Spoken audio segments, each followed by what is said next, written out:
Now, starting in Year 9 Season 4, there's been some major changes. Blackbeard's got an entire overhaul. Sen's has got a massive buff and kind of like a mini rework as well. Ying, I think, has got one of the biggest nerfs and no one is really talking about it. And then shield operators in general are just going to be a lot worse next season. So there's going to be a massive meta shift starting next season, and you guys need to know who to play and who to avoid. So jumping straight into it then, the big one, the main focus of Year 9 Season 4, it is Blackbeard and the massive Blackbeard overhaul that they have done to him this season. Now, last season I put Blackbeard in D tier, and for the longest time Blackbeard has been the worst, or at least one of the worst attackers in the game. But with this massive remaster, rework to Blackbeard, he is now fundamentally a shield operator, but he stays true to old Blackbeard because he can use that primary weapon. And to be honest, they actually kind of exceeded my expectation, and to be honest, I think Blackbeard could be an A tier operator next season. Now, I think in the right hands, he could be deadly, and especially against the right kind of team setup, he could be deadly, but I don't want to overreact and say he's going to be insane, because he probably won't be. But I reckon mid to low end of A tier is where he's probably going to be sitting come the end of the season. Let me know what you guys think of the Blackbeard rework. Do you think he's going to be any good next season? Let me know down in the comments. But let's move it to Sen's, because Sen's got another massive buff, and Sen's was also the other operator that I had put in D tier last video. This is actually my finished tier list from last season, and as you can see, Blackbeard and Sen's both sat right at the bottom. And don't get me wrong, there's going to be some changes with this tier list, but I just thought I'd throw that out there. I think Sen's is also escaping D tier with these changes. I think they finally bump up into C tier. I think they're going to be good this season. The ability to just turn them on and off and open the sightline when you want to means you can actually finally take advantage of your own gadget as Sen's. But with that being said, the next operator is actually going to be Ying, and Ying has received a pretty big nerf next season. I don't see a lot of people talking about it, but I reckon this is going to have a massive impact on Ying as an operator. Now, I reckon a lot of people could see Ying as a high end of A tier operator, maybe low end of S tier, and after these changes, I think it solidifies her as a mid to low end of A tier operator. I actually think it's going to impact her win-loss, her pick rate quite a lot, because it just kind of makes her a little bit more awkward to play. You're no longer going to be able to cook your Candelas and use them as like impact flash grenades. Instead, you're going to have to kind of time them and roll them in place perfectly to make sure they get detonated in the right areas. Maybe I'm overreacting, I don't know, let me know down in the comments once again. But next up we have the shield operators, because as you guys know, shield operators in Year 9 Season 4 are getting a massive nerf.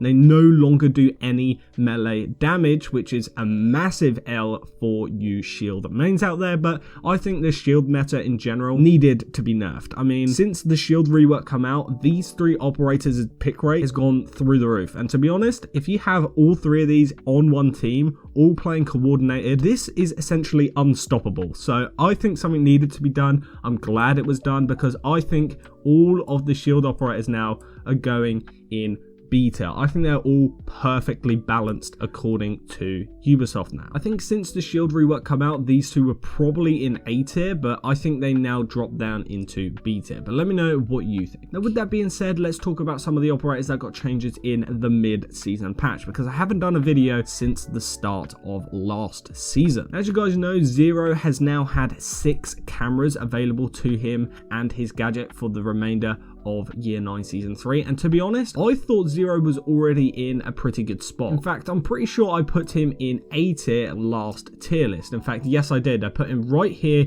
in between Jackal and Lion in A tier, but with this buff, I think it solidifies him as a top end of A tier operator. I think he's actually going to be better than both of these operators right here, and to be honest, Zero can do it all, and now that he has 6 cameras, it means he can just do it a little bit better. After Zero then, we have Jackal. Jackal also got a few buffs in the mid-season patch. Ubisoft made it so when you have his visor activated and you were getting shot, you wouldn't have that crazy distortion effect on your screen, and I believe I put Jackal in A tier as well, and I think, once again, he wasn't bad before, and now he's just gotten even better. Now, I don't know if he'd be considered better than Zero.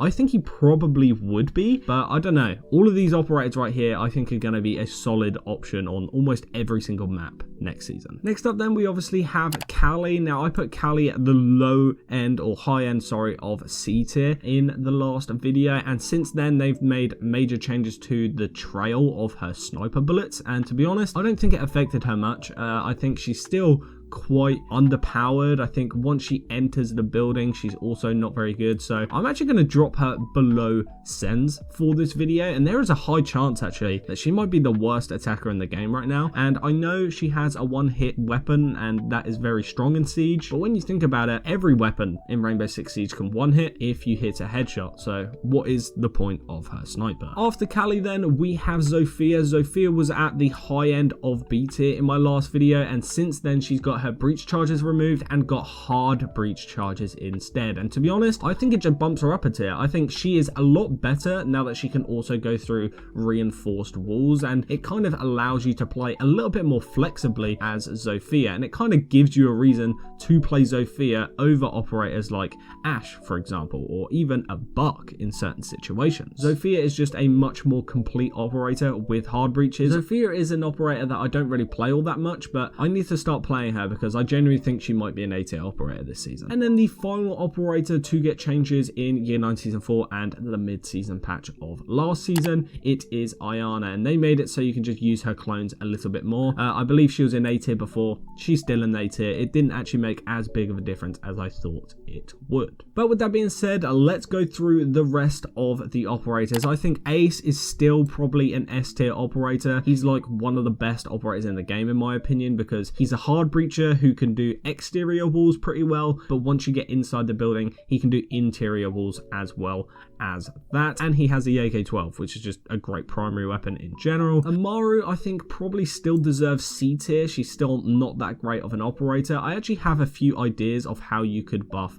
Amaru, but I'm going to talk about that in a different video. Ash, I think, once again, probably deserves A tier, if not S tier. In fact, I'm going to put her in S tier just because I like playing her that much. Brava probably deserves high end of B tier, maybe low end of A tier. It all depends on who the defenders are bringing, to be completely honest. So I'll leave her in B tier because they need to be playing certain operators for her to be good. Buck, I'm going to put up in S tier as well. All three of these operators are like my most played attackers, and in a non-biased way, I think they are the best operators in the game, probably joined by Dokkaebi. These four attackers arguably are some of the best in the game right now. Let me know if you disagree in the comments. Next up, we have Capitao, and I always find it hard to rank Capitao because I genuinely just don't enjoy playing him. I think he's a high-end of B tier operator. I know there's people out there who are sworn by Capitao, and apparently he's the best operator in the game, but me personally, he's just not that great. I don't see what other people see in him. Deimos, I think, probably slips into low end of A tier. I got a few comments, I believe, saying that Deimos is S tier, but I genuinely don't think he is. He puts himself in a 1v1 situation, so it all depends on how good you are against the opponents in your skill level, like how good your gunplay is and stuff like that. I'd probably say he's better than Blackbeard though, and I might still put Ying above Blackbeard as well, but this is definitely how I like the look of A tier. Finker, I think, deserves maybe low end of A or high end of B. I think I'm gonna leave her in high end of B tier because these other operators here are more like where she should be. Flores, I think, also probably deserves high end of B tier because, again, all of these like drone operators who can destroy things like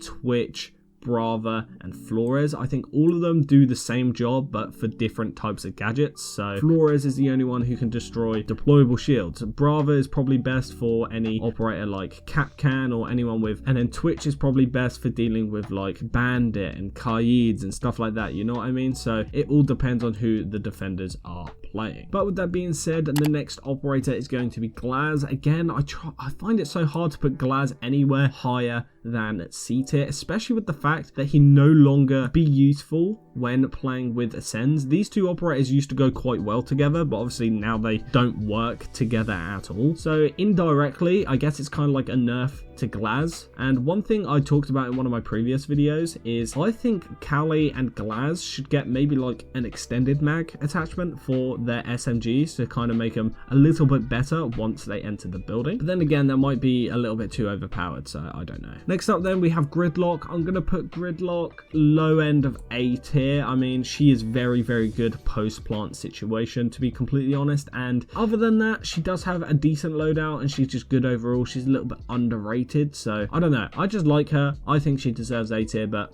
high end of B tier could also work. Grim probably also deserves to be in that similar category of probably deserves to be an A tier. It depends on who's actually playing them. If you're a good player with Grim, he's fucking great, but if you're not that great, then he's probably going to be a B tier operator for you. Hibana is an operator that I don't play all that much just because I would much rather play Ace and Thermite, so I don't know. She's not bad. I'll put her in A tier, but she's just not as good as Thermite and Ace, who are definitely both going in S tier. IQ probably B tier. You need to play with other operators like a Thermite, like, you know, other operators in general, just to get use out of her gadget. Yes, you can just destroy gadgets through the floor and stuff like that, but unless you're playing with someone, you could still get bandit tricked or whatever, you know what I mean? Next up then we have Lion. Probably deserves to go right next to Thinker, and I think both of these operators probably deserve to be a little bit higher than these ones. And to be honest, I think IQ needs to slip down a little bit as well. Maverick then is an operator that I don't think is that great either. I'm gonna go around here. Also, shield operators need to come up a bit. Yes, they're gonna be bad, but they're not gonna be that bad. Nook is an interesting one because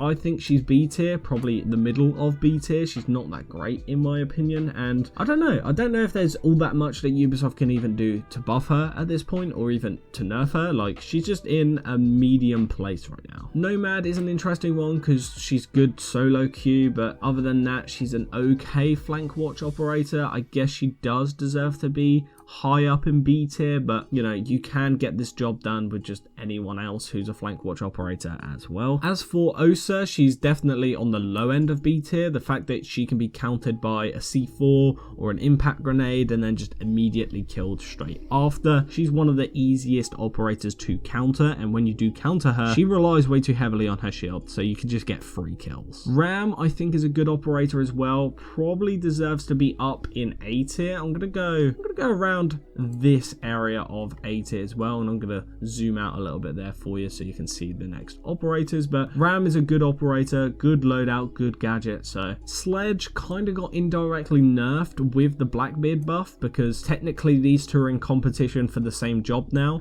Blackbeard can go through soft walls, so can Sledge, so it's another indirect nerf to Sledge, but I don't think there's anything wrong with Sledge as an operator. He's always going to be fundamentally okay at what he does. There's not ever going to be any operator that completely replaces him, but there is operators that do certain aspects of his job better. For example, I'd argue Blackbeard's better at going through soft walls now, and Ram is better for playing vertically. So if you want to do both jobs, Sledge is fine, but both of these operators do those specific things a little bit better. Striker then is an interesting one. I always struggle to rank this because I don't really know. I'm just going to go high end of B tier because it all depends on the map. It all depends on what secondary gadgets you actually end up deciding to bring. And then finishing off with Thatcher, probably just deserves to go in A tier like every other time. But either way, ladies and gentlemen, that has been it for today's video. Thank you for watching this far. If you did and you enjoyed, leave a like, subscribe, click the video on screen if you want to watch it,